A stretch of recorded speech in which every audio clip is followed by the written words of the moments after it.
A Web Rádio Fraternidade apresenta Ivana Raiski, no 4º Congresso Espírita de Uberlândia, com a apresentação do tema: o papel da divulgação espírita cristã na construção de um mundo de paz. Bom dia. Todos bem? Eu vi muitos de vocês subindo aqui no intervalo para tirar fotos, para levar para casa uma lembrança do Congresso de Uberlândia. Só que vocês subiram aqui enquanto estava no intervalo e vocês não puderam ver essa imagem linda que eu estou vendo, desse auditório lotado, com um painel maravilhoso lá ao fundo, com Jesus olhando para nós. Então, gente, é maravilhoso. Nós só podemos ser gratos pela oportunidade de estarmos juntos aqui, nesse quarto céu. E eu tenho a felicidade de participar do céu desde o início. Eu estive no primeiro céu, no segundo céu, no terceiro céu, estamos no quarto e tenho certeza de que não vou faltar a nenhum. Porque mesmo se desencarnar nesse percurso, e isso vai acontecer em algum momento, como desencarnado eu também estarei aqui. Então daí a gente vê a importância desse evento, principalmente nesse ano em que a Rádio Fraternidade completa 10 anos. 10 anos levando a mensagem consoladora da doutrina espírita à luz do Evangelho de Jesus. 10 anos atingindo os mais distantes locais, cidades, países espalhados pelo nosso mundo. E nós nos recordamos também do começo do trabalho da rádio. A rádio, que foi criada em 2009, esteve conosco transmitindo o Congresso Espírita de Goiás já no Carnaval de 2010. O nosso Congresso Espírita de Goiás foi o primeiro grande evento transmitido pela Rádio Fraternidade. E depois disso, nunca mais deixou de estar conosco, nos dando esse apoio.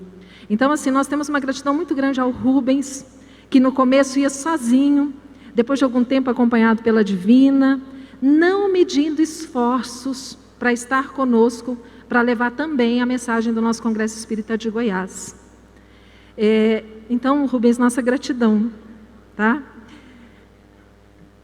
E é interessante como o trabalho da rádio alcança situações que nós não temos nem dimensão.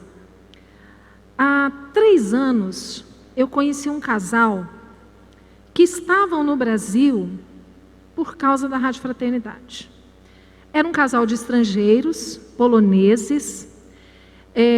A mulher, a jovem, ela era guia de turismo e por isso era poliglota, falava vários idiomas, inclusive o português. E por falar o português, pela internet, ela descobriu a Rádio Fraternidade e começou a acompanhar a programação. E achou interessante aquilo que estava ouvindo, começou a se interessar pelas obras, buscou o estudo das obras de Kardec, compartilhando com o marido tudo aquilo que ela estava aprendendo. E daí surgiu a vontade de virem ao Brasil para conhecerem como é feito o movimento espírita aqui no Brasil. E ela esteve por aqui com o marido e durante alguns anos eles planejavam as suas férias, trabalhavam o ano todo fazendo economias para que nas férias de trabalho eles pudessem vir para o Brasil. E quando ela esteve aqui em Uberlândia para conhecer a Rádio Fraternidade, e isso me foi narrado por ela, porque também graças ao Rubens eu tive a oportunidade de conhecê-los. Ela disse que ela estava imaginando que chegaria aqui em Uberlândia e teria um prédio bonito, imponente, onde uma rádio muito bem estruturada estava mandando essa mensagem para o mundo inteiro. E quando ela chegou na casa do Rubens e da Divina e descobriu que na verdade a rádio era um pequeno estúdio montado num quarto na casa do Rubens, ela sentiu uma emoção tão grande, ela foi tão tocada, porque ela percebeu que com pouco pode-se conseguir muito. E quando a gente diz pouco, é no sentido material. É verdade. Porque no sentido da dedicação, ao trabalho é muito, gente. É muita dedicação. Por onde nós vamos, nós temos a Rádio Fraternidade. Então, nós vimos que a mensagem tocou o coração dessa companheira com seu esposo. E o ano passado, vocês viram aqui na abertura do congresso, ela esteve aqui conosco, fez a leitura do prefácio do Evangelho segundo o Espiritismo em francês, encantada com tudo que ela via no Brasil relacionado ao movimento espírita, trabalhando na tradução de obras espíritas para o polonês, porque ela entendia que a maravilha que é o Espiritismo precisava ser compartilhada com os compatriotas dela. E ela chegou a concluir a tradução do livro Boa Nova. Mas logo que retornou do Brasil para a Polônia, ela teve o diagnóstico de um câncer que foi fulminante e a desencarnação veio muito rapidamente. E nós ficamos muito emocionados quando assistimos aqui na abertura do céu a homenagem à Mônica e ao Renardo. E nós temos convicção de que ela está conosco. Ela não está mais materialmente, mas ela está conosco aqui acompanhando o céu. Então, eventos como esse, realizados pela Rádio Fraternidade e outras instituições, eles têm um papel muito importante. E nós ficamos entristecidos quando nós acompanhamos alguns companheiros espíritas que se manifestam muitas vezes nas redes sociais, fazendo críticas muito duras aos eventos espíritas pagos. E aí nós queremos trazer essa reflexão. Vamos imaginar o alcance de um evento como esse. Muitas vezes nós imaginamos aqui, nós estamos em 3.000 pessoas neste teatro, neste auditório. Então nós temos 3.000 pessoas sendo beneficiadas, correto? Não, gente. Além das 3.000 pessoas que estamos aqui, e que, claro, que temos o benefício extra de vivermos essa ambiência espiritual, essa confraternização entre os espíritas, nós temos companheiros no mundo inteiro que estão também participando conosco, que estão nos acompanhando pelas transmissões que estão sendo feitas. Então vocês perceberam que ali no fundo nós temos uma ilha de trabalho em que nós temos representantes da FEB TV, da Rádio Fraternidade, da Rede Amigo Espírita, está sendo transmitido pelo canal da Mansão do Caminho e possivelmente outros veículos, né, Rubens? Então essa mensagem, ela está sendo multiplicada para milhares de pessoas. Gente, isso é fantástico. É maravilhoso. E aí, nós vamos pensar o seguinte: quando Jesus esteve entre nós, nós todos concordamos que Jesus, ele é o nosso modelo e guia, não é? O máximo que nós tivemos em perfeição aqui na Terra. E quando Jesus esteve entre nós, de que ele dispunha? De que tipo de componente, de que tipo de tecnologia, de equipamentos que ele dispunha para a divulgação da sua mensagem? Será que ele dispunha de muita coisa? Ele andava a pé, em lombo de burro, não é? Percorria distâncias longas a pé. Não tinha imprensa, não tinha telefone, não tinha rádio, não tinha nada disso. Mas ainda assim, ele disse para os apóstolos: ide e pregai, levai a mensagem do Evangelho para todo o mundo. E os apóstolos fizeram isso? Fizeram, com o que tinham disponível. Depois nós vamos lembrar Kardec, na época da codificação do Espiritismo. Kardec, ele usou todos os meios lícitos que haviam disponíveis para que a nova doutrina se propagasse. Tanto é que nós temos no projeto 1868, ele nos traz a seguinte orientação: 2 elementos devem concorrer para o progresso do Espiritismo. Estes são o estabelecimento teórico da doutrina e os meios de popularizá-la. Vamos pensar um pouquinho antes no estabelecimento teórico da doutrina. Kardec nos deixou as obras fundamentais da doutrina espírita, a codificação espírita. E nós sabemos que a doutrina espírita, ela é progressista, ela é progressiva. Os ensinamentos continuam vindo do plano espiritual.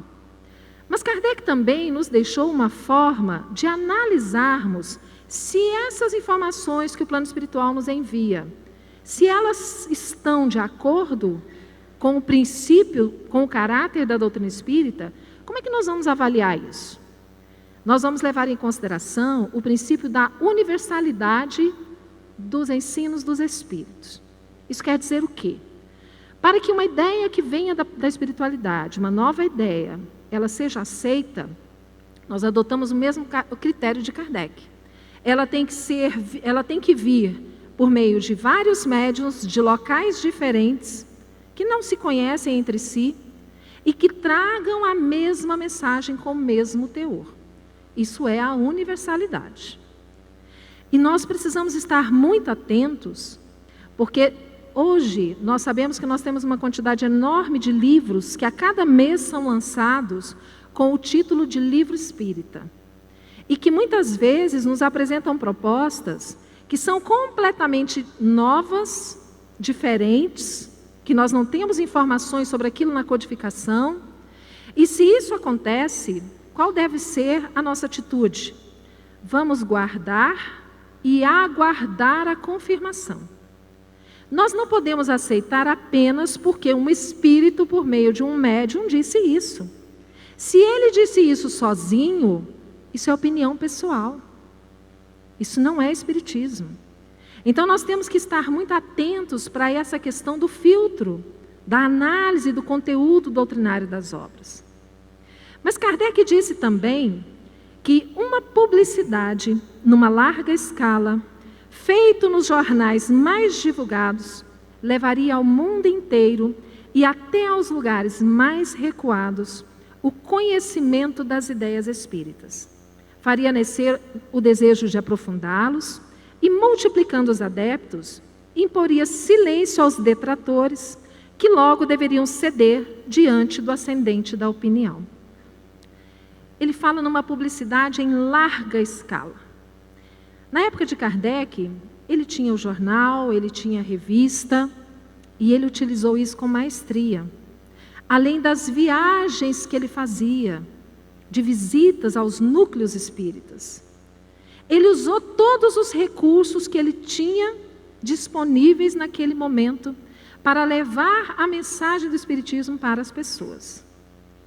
E agora estamos nós aqui, começando o ano de 2019, vivendo uma verdadeira revolução tecnológica, em que os avanços nessa área são assustadoramente rápidos. Não é? Nós podemos observar que muitas vezes nós compramos um celular, daí a 2 anos o nosso celular já está desatualizado, porque já tem muitas novidades, novos aplicativos, novos recursos, que fazem com que muitas vezes nós nos tornemos até consumistas em querer sempre ter um modelo mais atualizado, né? Hoje nós fazemos muita coisa com o celular, inclusive telefonar, mas é o menos que a gente faz, não é? E nós estamos vivendo esse período e vamos nos perguntar, o que nós estamos fazendo para que a mensagem espírita chegue ao mundo? Nós temos hoje a internet com muito conteúdo, todo tipo de conteúdo. Nós sabemos que se nós quisermos encontrar conteúdos muito negativos, muito ruins, nós vamos encontrar também com muita facilidade na internet. Tem pessoas que acessam em busca dessas, digamos assim, expressões de vivências animalescas mesmo, somente focadas na vida material. Mas e aquela pessoa que está passando por um momento de dor, de depressão, de dificuldade, que acessa a internet? Ela precisa encontrar ali conteúdo de qualidade. Essa mensagem que é capaz de auxiliá-la no momento de dor, na superação das doenças, não somente nas doenças do corpo, mas nas doenças da alma especialmente. E de quem é a responsabilidade de colocar esse bom conteúdo na internet? Será que é da Federação Espírita Brasileira somente? De todos nós, não é? De todos nós. Porque a maioria de nós aqui utiliza algum tipo de rede social. Ou utilizamos Facebook, ou utilizamos Instagram, ou utilizamos Snapchat, ou WhatsApp. Nós estamos hoje conectados. Então, a primeira preocupação que nós temos que ter é justamente de sermos nós os primeiros propagadores e divulgadores da mensagem que a doutrina espírita nos traz. E de que forma que nós temos que fazer isso? Que mensagem é essa que nós temos que passar? Será que nós estamos cumprindo com o nosso objetivo? E nós tivemos uma experiência no ano passado que eu tenho certeza que deixou a todos nós um pouco surpresos e assustados, que foi quando nós tivemos esse processo eleitoral, em que teve uma polarização muito grande, né, entre dois lados, e nós vimos, nós, irmãos espíritas, nos colocando em lados diferentes e agredindo de forma desrespeitosa o nosso irmão, porque ele pensa diferente. Nós vivemos essa situação no Congresso de Goiás do ano passado, quando o nosso irmão querido Divaldo fez um pronunciamento de uma ideia que era dele, porque foi perguntada a ele qual era a opinião dele sobre um determinado assunto, e isso gerou uma polêmica tamanha que nós ficamos estarrecidos, mas não pela polêmica, mas pela falta de respeito, pela falta de consideração pelo ser humano. E olha que nós estamos falando de Divaldo Franco, que tem uma vida de serviços a favor do próximo. Nem isso foi o suficiente para que ele fosse, no mínimo, respeitado. Então, nós precisamos nos inspirar naquele que é o nosso modelo, que é o nosso guia. Está aqui, né, gente? Ali no fundo, olhando para mim, que é Jesus. E aí nós vamos, então, pensar o seguinte. Pensando em Jesus, em como Jesus trabalhava, como que deve ser essa mensagem?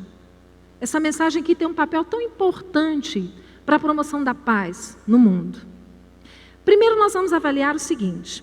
Essa mensagem da doutrina espírita, ela deve refletir o amor e a verdade que estão constituídas na sua mensagem. O amor e a verdade.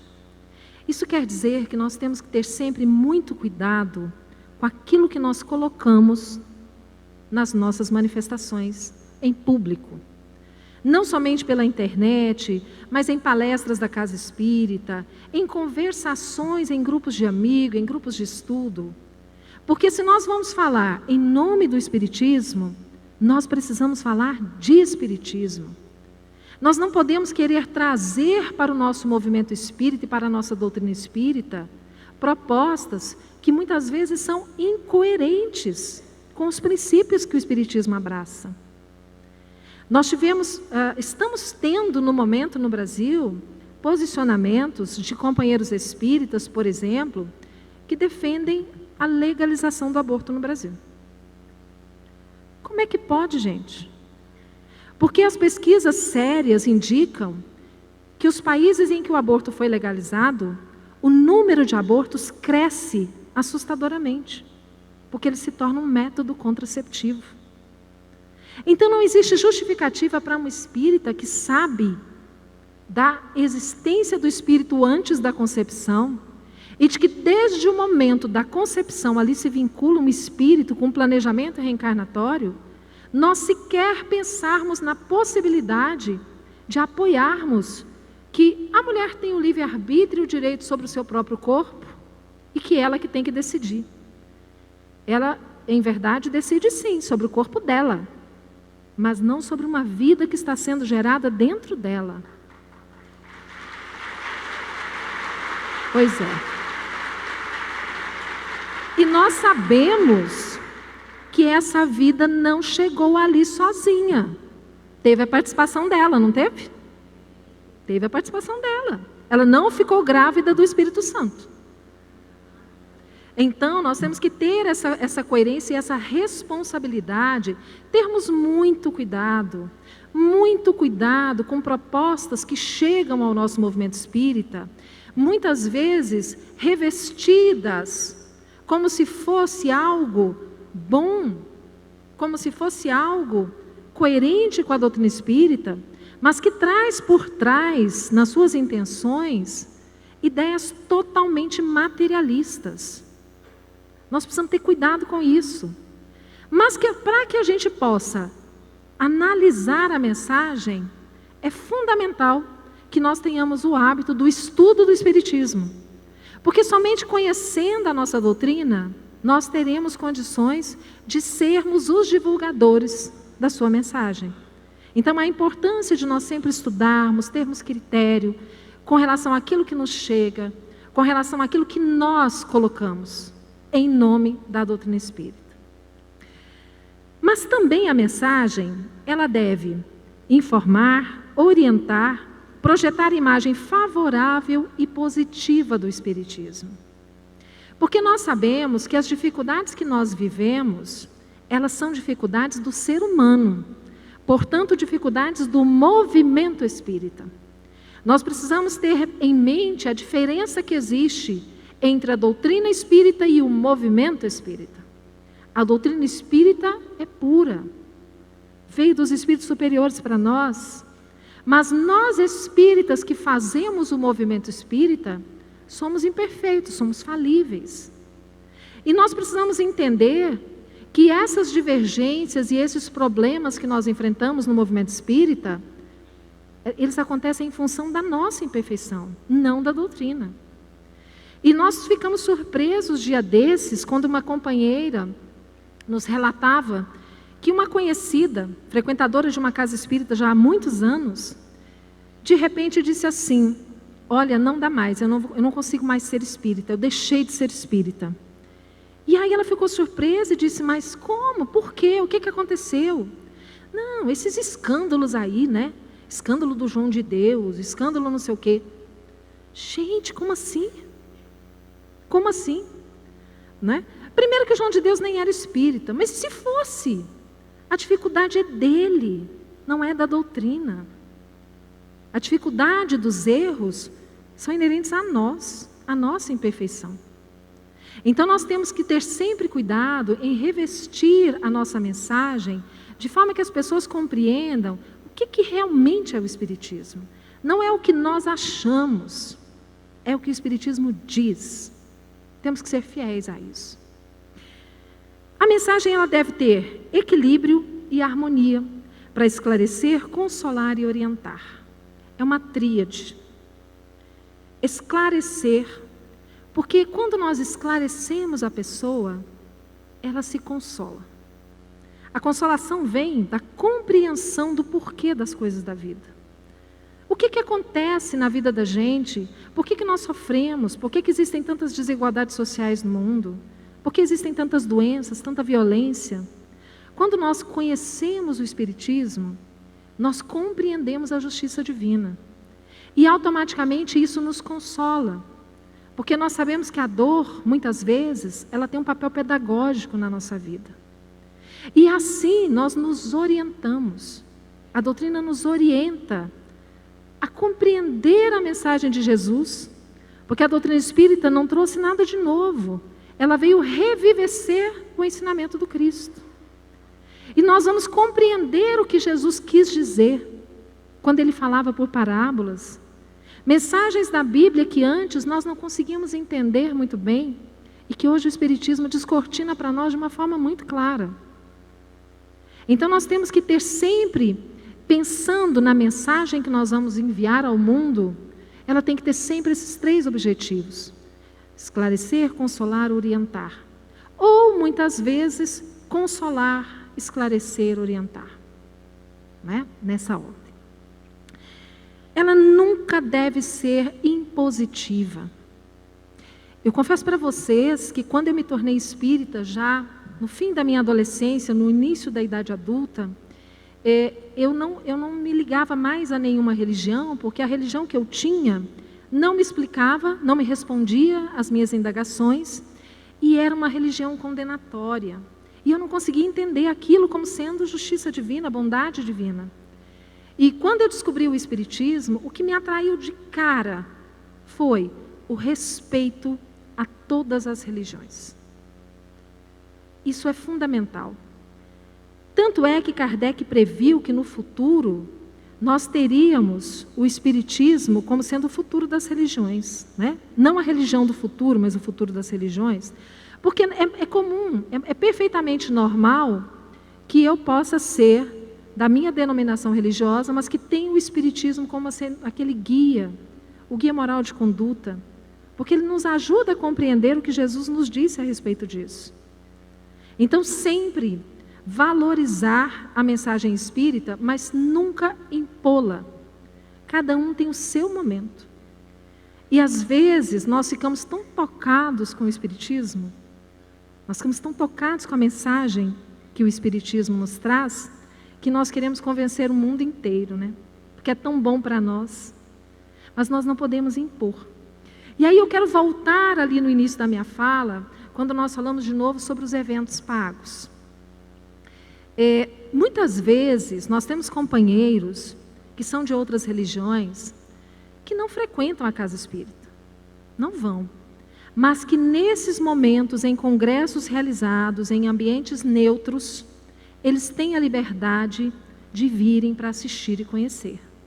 Por isso que esses eventos são tão importantes, gente. E aí nós ouvimos pessoas que dizem assim: não, mas estão elitizando o espiritismo quando realizam eventos como esse pagos. Mas vamos pensar um pouquinho. A gente imagina o custo que é promover um evento desse, não é verdade? Não é barato. Alguém vai pagar a conta? Alguém vai pagar a conta. Quem vai pagar a conta? Quem?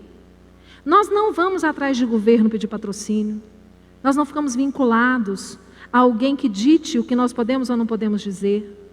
Nós fazemos o nosso trabalho às nossas custas.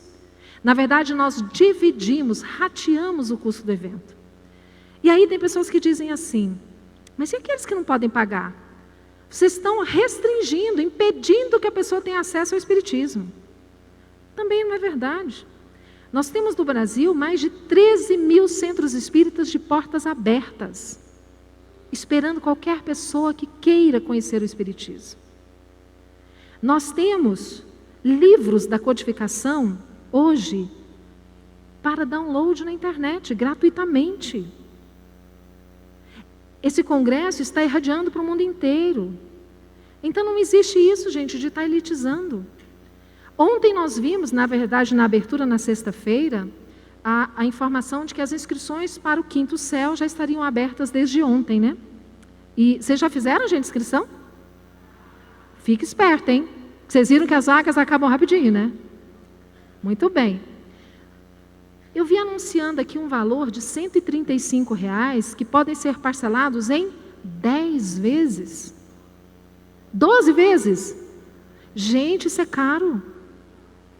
Se a gente se planeja com um ano de antecedência, a gente vai pagar R$10, um pouquinho mais que R$10 por mês. Então, na verdade, a gente percebe que são pessoas que não conhecem o movimento espírita, não é? E é muito mais fácil ser pedra do que ser vidraça, né? Infelizmente.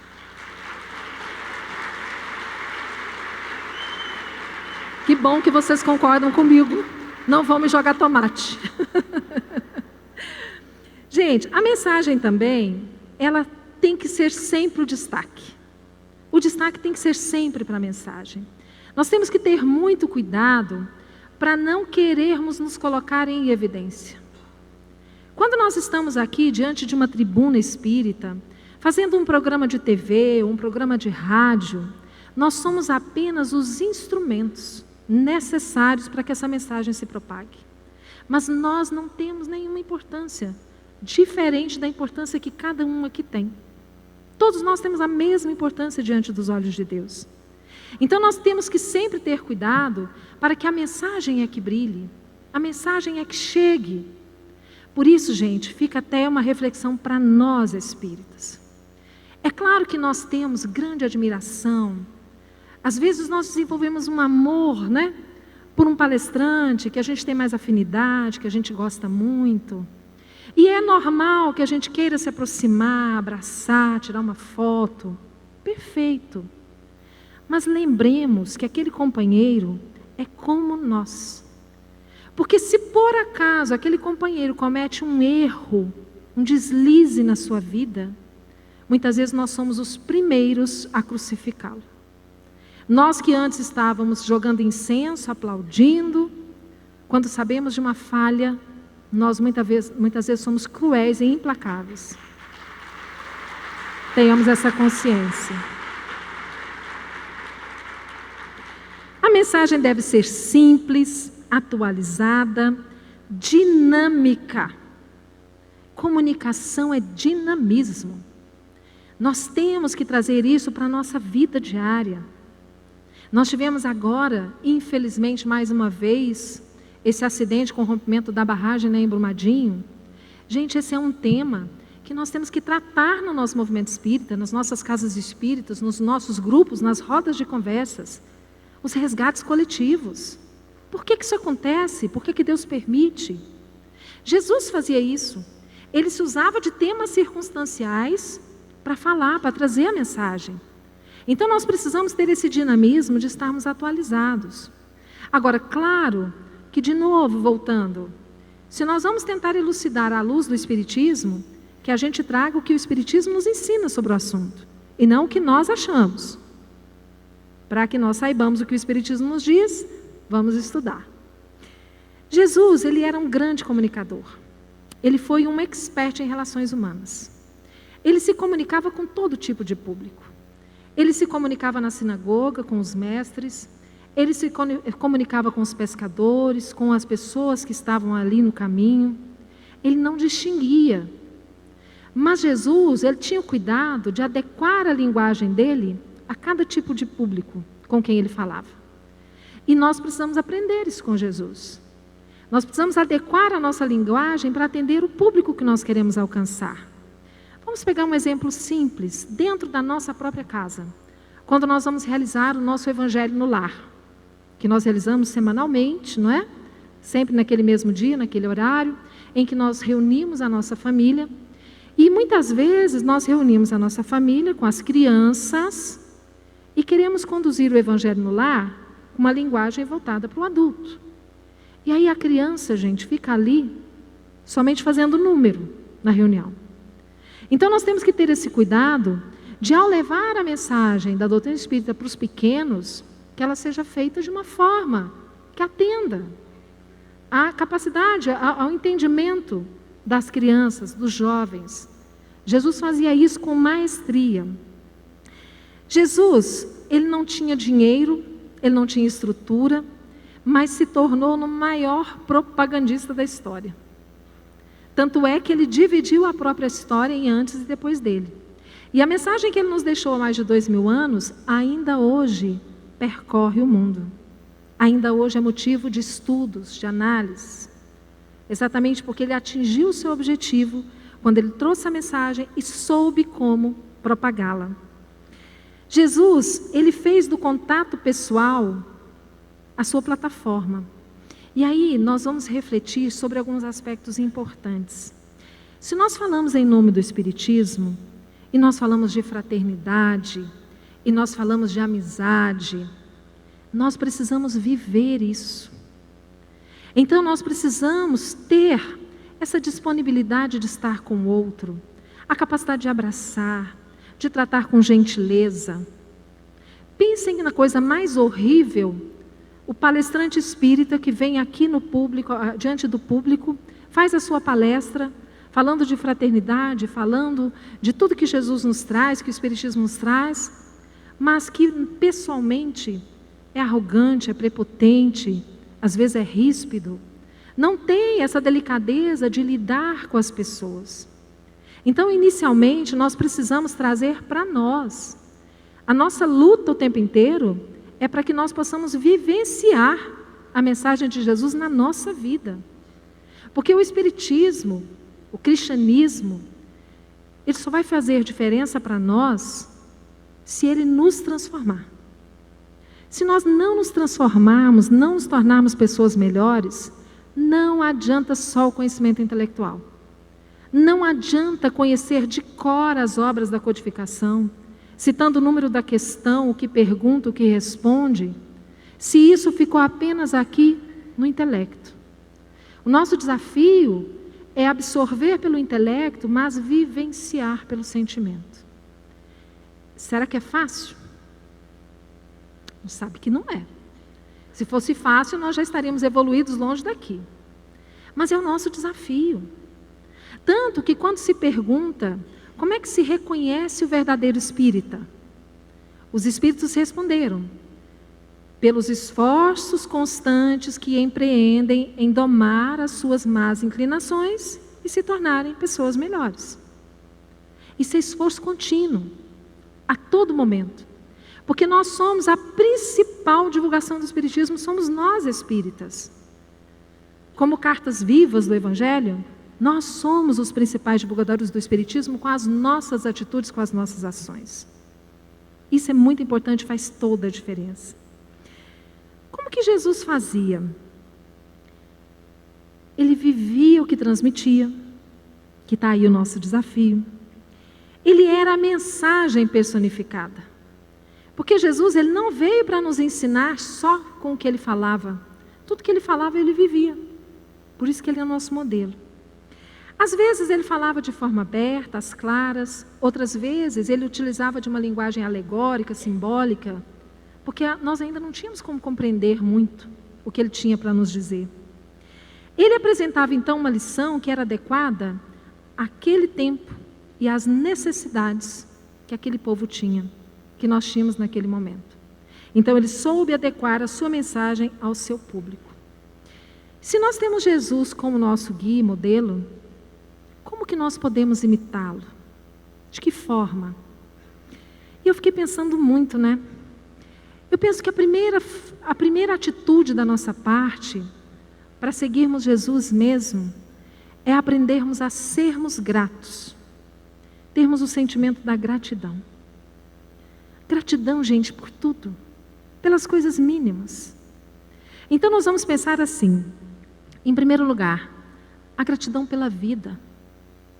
Às vezes nós ouvimos de algumas pessoas revoltadas, né? Que dizem assim: eu não pedi para nascer. Pediu.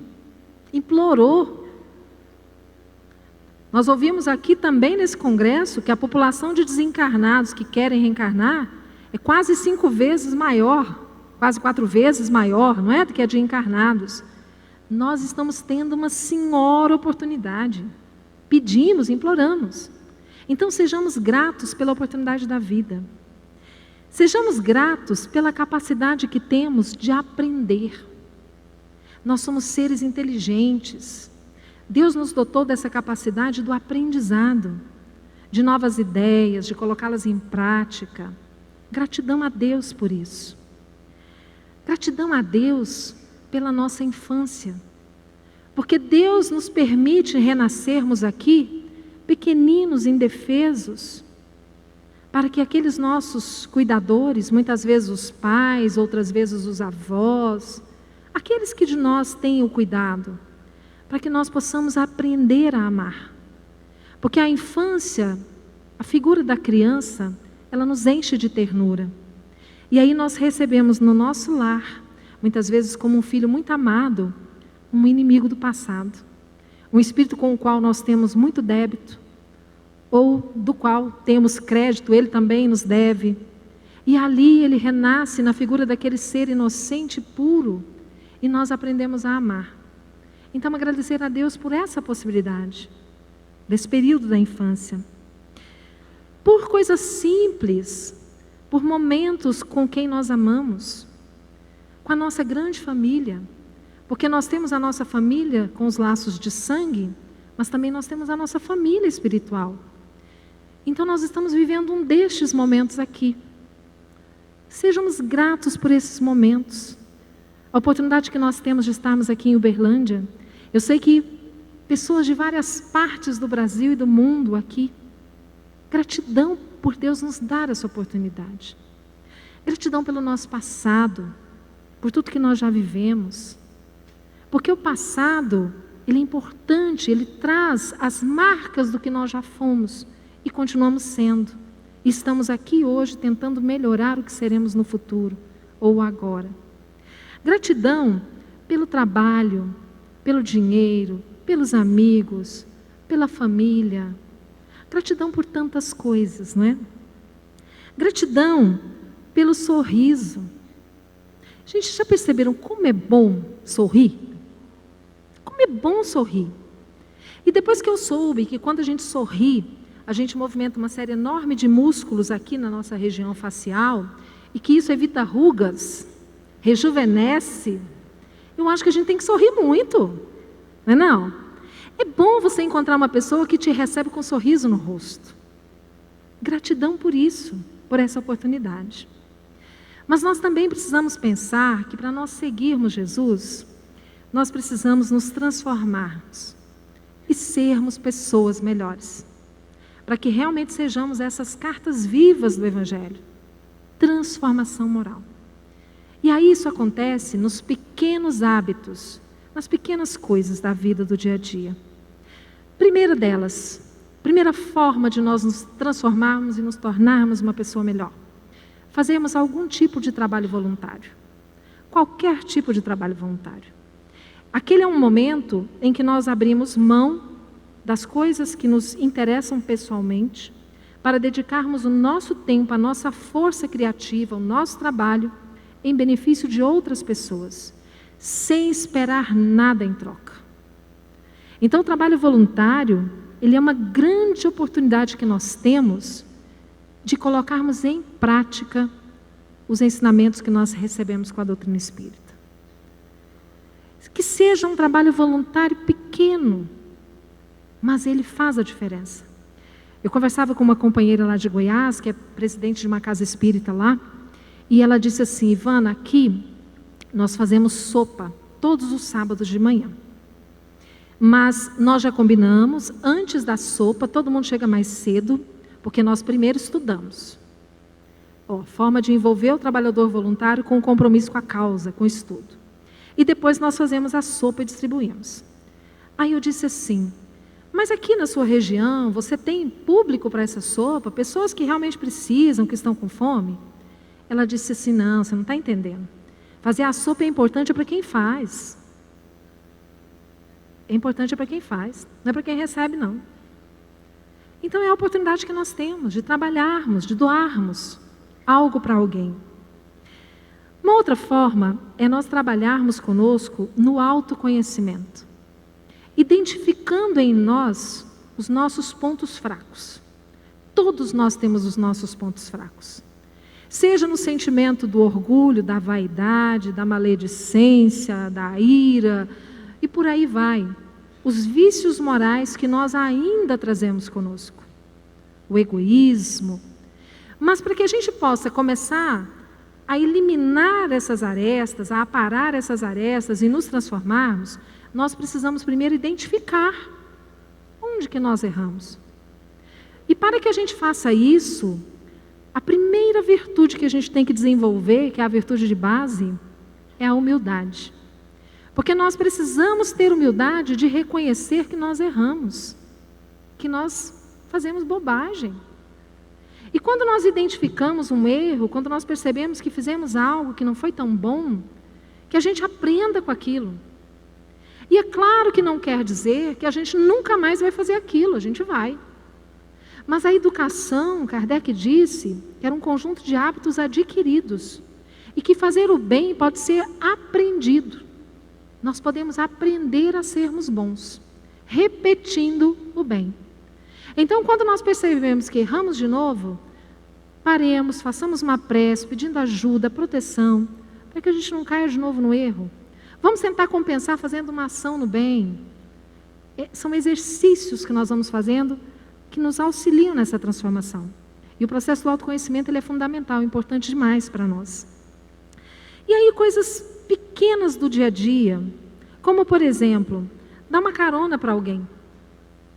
Às vezes a gente vai à casa espírita e sabe de um companheiro que mora próximo à nossa casa, ali pela região, e que precisa do transporte público, não tem como ir à casa.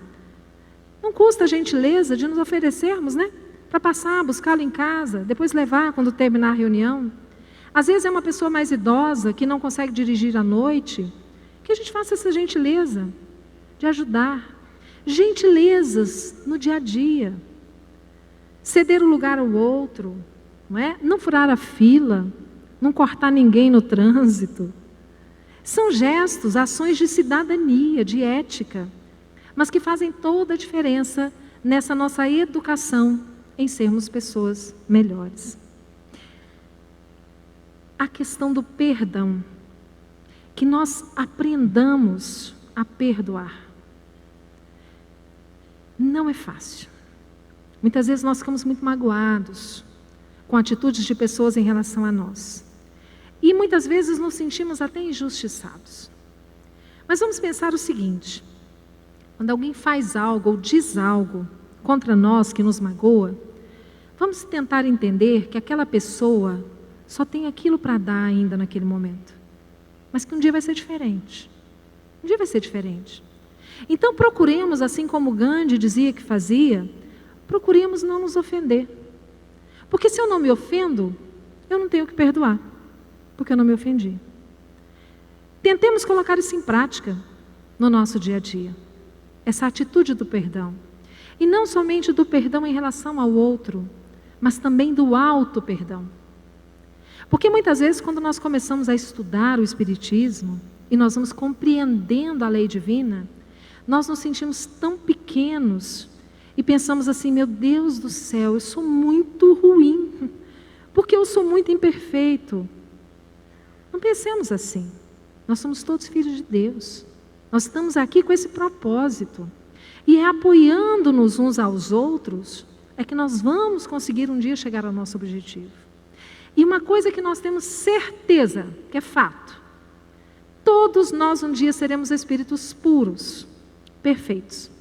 Porque nós somos criados por Deus todos da mesma forma, espíritos simples e ignorantes, destinados à perfeição. Inclusive tem uma música do cancioneiro espírita, muito bonita, de um grupo lá da Paraíba, que diz assim: um dia todos nós seremos anjos, vamos trabalhar e acreditar que no futuro nós seremos anjos, num planeta onde completamente amor há de reinar, e assim será. Não é linda? Cantada por eles é melhor, tá? Mas isso quer dizer o quê? Quando a gente fala de anjos, não são seres especiais da criação. São espíritos como nós, que já passaram por todas as dificuldades da escala evolutiva e chegaram lá. Como Jesus, que é o nosso grande inspirador. Foi um espírito que já foi como nós um dia. É o nosso irmão mais velho, mas que chegou lá. Por isso, queridos, nós queríamos deixar essa mensagem e reforçando a importância que tem o trabalho da comunicação social espírita, o trabalho dos comunicadores, daqueles responsáveis por levar a doutrina espírita para o mundo, que somos todos nós, que nós tenhamos muito cuidado com aquilo que nós divulgarmos, porque a responsabilidade, ela cabe a nós. Nós somos os responsáveis por aquilo que nós criarmos na mente das outras pessoas. Então tenhamos cuidado. Falemos de doutrina espírita, falemos de Jesus. Jesus mais do que nunca está presente entre nós. O Espiritismo veio justamente para trazer Jesus de volta para nós, porque Ele é o cristianismo redivivo. E que com Jesus conosco, nos orientando, nos apoiando, contando com os benfeitores amigos, que nós tivemos notícias por meio do nosso querido Divaldo, que no nosso congresso aqui nós temos inúmeros espíritos do bem, que estão conosco aqui aproveitando também a oportunidade. Que nós nos apeguemos com esses bons amigos, para que eles nos orientem, para que eles nos conduzam, para que sejamos todos nós a mensagem viva de Jesus, a mensagem viva que a doutrina espírita nos trouxe e que tem o poder de transformar vidas. E que esse Jesus manso e amigo possa nos abençoar. Um grande abraço carinhoso para todos vocês. Muito obrigada. Muito obrigada.